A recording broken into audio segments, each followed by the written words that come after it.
Bismillahirrahmanirrahim. Assalamualaikum warahmatullahi wabarakatuh. Waalaikumsalam warahmatullahi wabarakatuh. Baik, sebelumnya kakak ucapkan terima kasih kepada kalian karena telah hadir dalam kegiatan sosialisasi tentang korupsi ya. Ya. Nah, di sini kakak sebagai salah satu tim dari penyuluhan anti korupsi, yaitu dari perkenalkan dulu ya namanya. Perkenalkan, nama kakak Nanda Apriani Saputri. Di sini akan membawakan judul dengan yang berjudul menumbuhkan kesadaran dan sikap anti korupsi mahasiswa. Nah, sebelumnya kalian pernah tahu apa pernah dengar apa ini enggak melakukan suatu tindakan korupsi? Nah, apa? Melakukan apa, kamu tahu pengertiannya dulu dari korupsi itu apa gitu enggak? Sebelum kakak lanjut ke slide berikutnya. Melakukan kekuasaan. Apa itu? Korupsi. Korupsi. Terus ada lagi enggak selain itu? Bisa kayak nanti tuh dampaknya apa kayak gitu, tahu belum? Belum. Oke, kalau belum kita lanjut aja ya. Sekalian kita bahas bareng-bareng apa sih itu korupsi.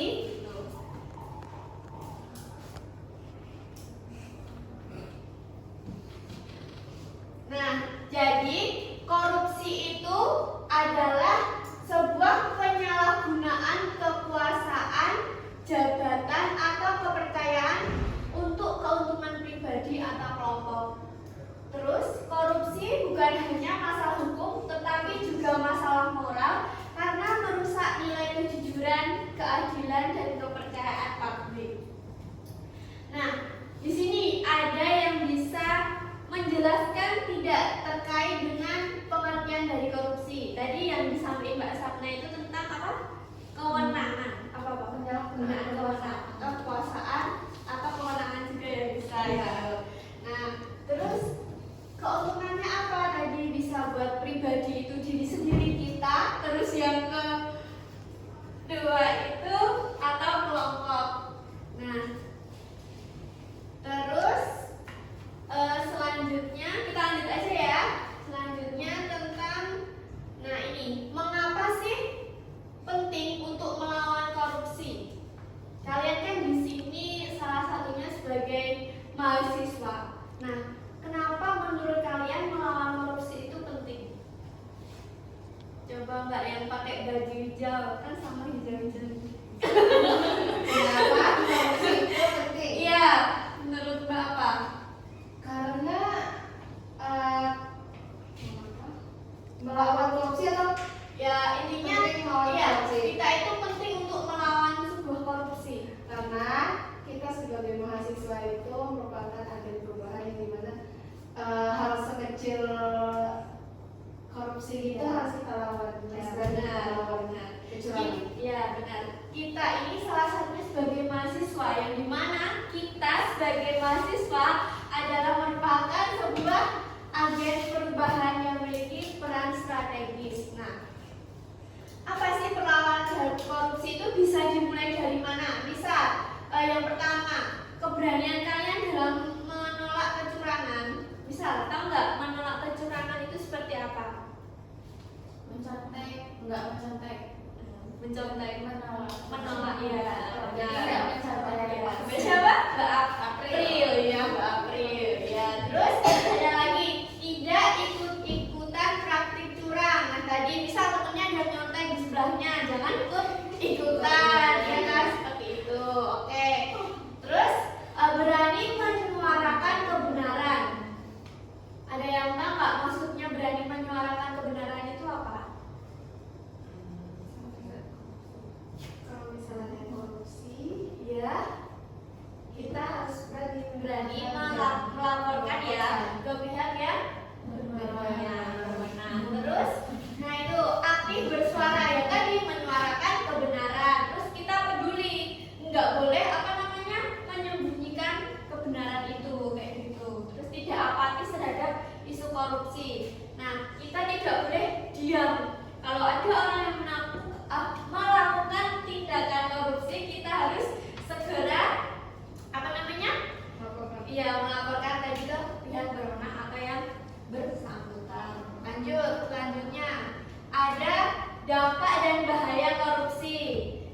yang pertama, dapat mengurangi kepercayaan orang lain.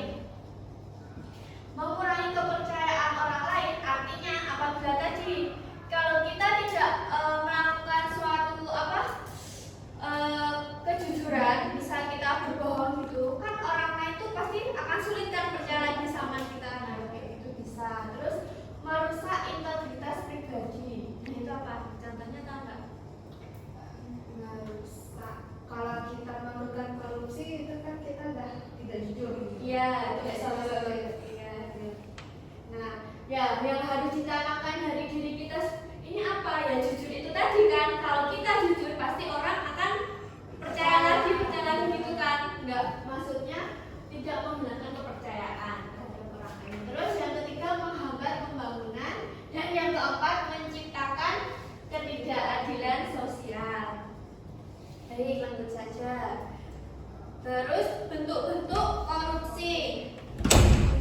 Nah, bentuk-bentuk korupsi yang pertama itu ada penyuapan, di mana penyuapan itu adalah sebuah memberi atau menerima uang berupa barang atau jasa untuk mempengaruhi suatu keputusan. Nah, misal nih di kampus ya, kalian sebagai mahasiswa, contohnya kalian memberikan uang atau hadiah kepada dosen agar nilainya dinaikkan.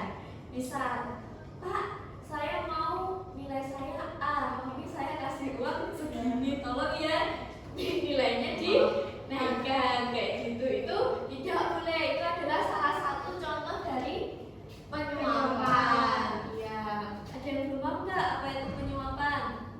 Udah?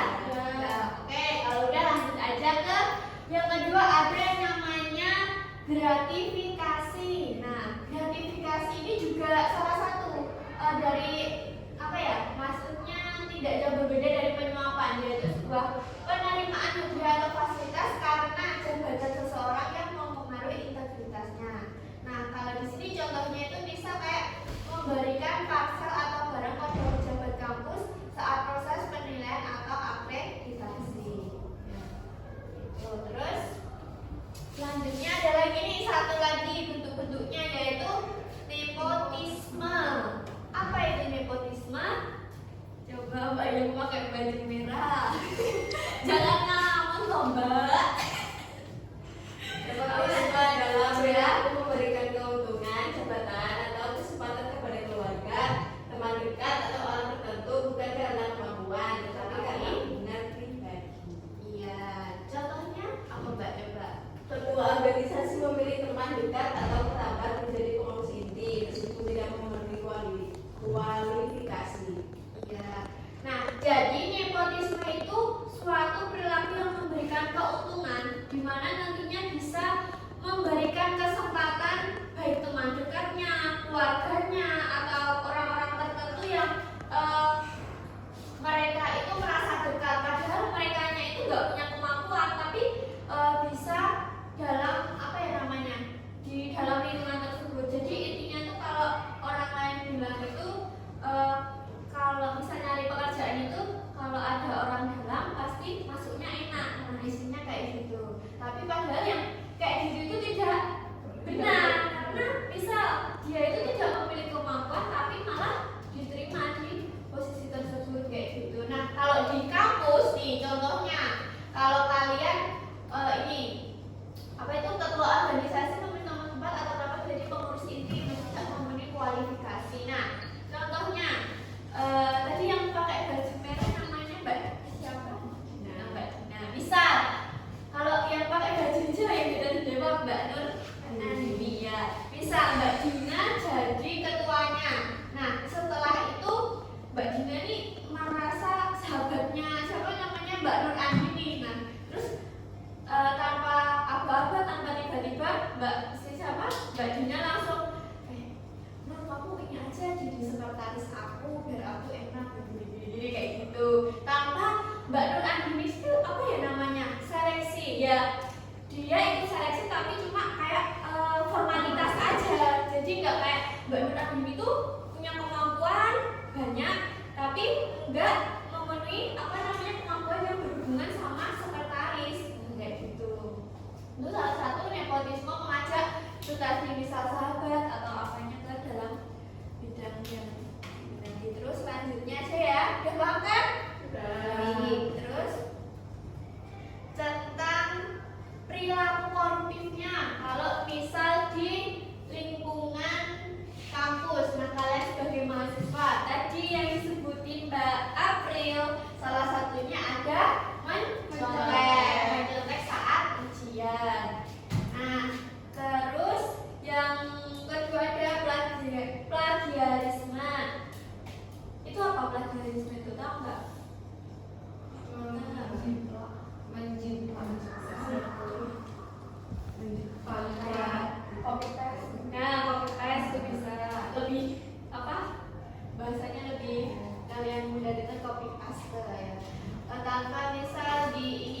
tanpa fase ya. Terus ada lagi titip absen nih. Siapa yang sering titip absen? Oh, salah-salah. Pasti banyak kan?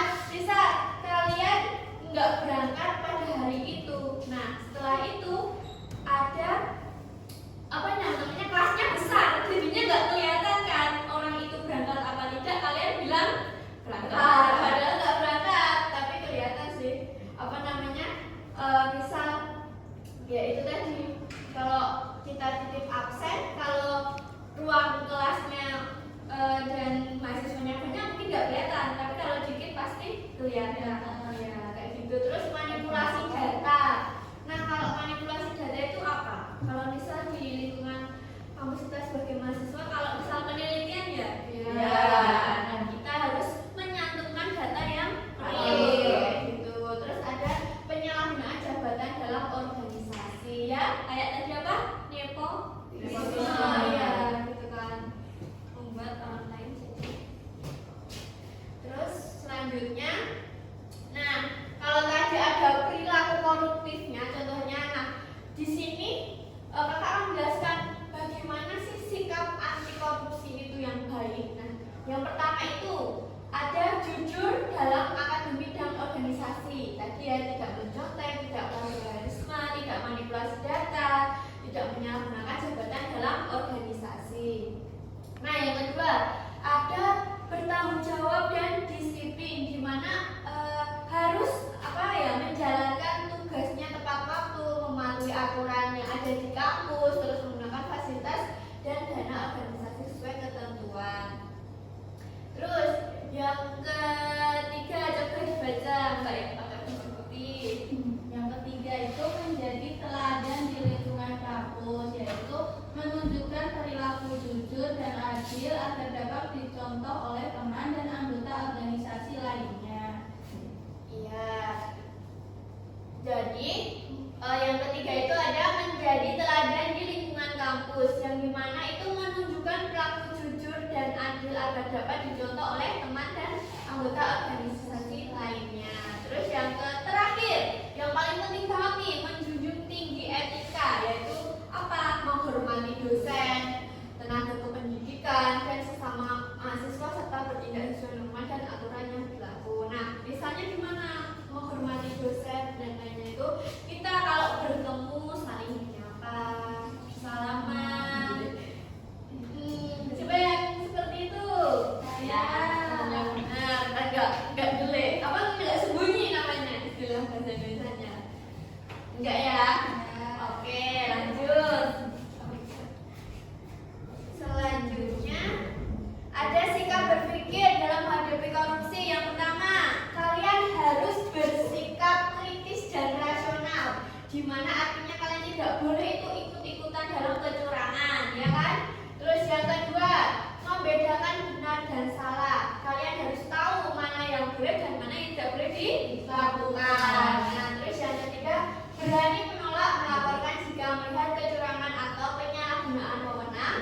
Dan yang terakhir, mengutamakan kepentingan umum bukan kepentingan pribadi atau kelompok. Ya. Oke, baik. Jadi kita tadi kan sudah selesai ya penyampaian materinya. Oke, kakak punya satu lagi nih, sebuah poster.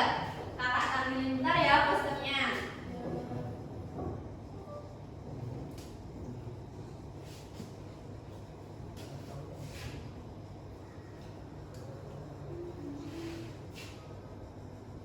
Kelihatan nggak? Nggak kelihatan? Kelihatan kok, Kak. Baik. Jadi di sini judulnya ada mahasiswa berintegritas, kampus bebas korupsi, yang dimana nih penjelasannya adalah mahasiswa adalah agen perubahan, dimana korupsi bukan hanya kejahatan besar di pemerintahan, tetapi juga bisa dimulai dari kebiasaan yang kecil dan jujur. Ya, dari kebiasaan kecil yang tidak jujur di lingkungan kampus. Oke, jadi kita harus berperilaku jujur. Iya. Nah, gimana? Yang pertama, satu nih seperti gambarnya kayak gini. Tolak suap dan kecurangan sekecil apapun. Terus yang kedua, jujur jabatan dengan amanah. Dan yang terakhir, laporkan jika melihat praktik korupsi, ya tadi ke pihak yang